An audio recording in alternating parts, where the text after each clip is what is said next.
ছোট ভাইয়ের তো বিয়ে, সবাইকে তো বললাম, ছোট বোনটাকে তো বলা হয়নি। দেখি ফোনটা দিয়ে বলে দিই ছোট বোনকে।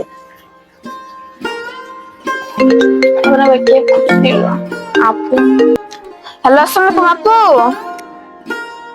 কেমন আছো আপু? আলহামদুলিল্লাহ ভালো আছি। আগামী মঙ্গলবার ছোট ভাইয়ের বিয়ে, তুই চলে আসিস।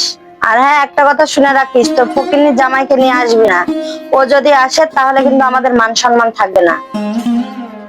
শোনো আপু, আমার স্বামী গরিব হতে পারে, কিন্তু আমাকে কোনো কিছুর অভাব বুঝতে দেয় না।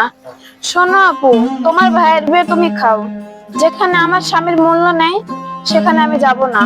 বেশি পাকা পাকা কথা শিখে গেছিস না? যেটা বলবো সেটা শুনবি।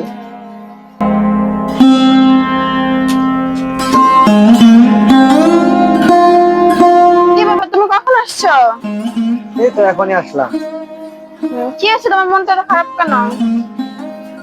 না, তেমন কিছু না। কিছু তো একটা হয়েছে, কি হয়েছে বলো আমাকে। আমি তোমার জীবনটা নষ্ট করে দিয়েছি।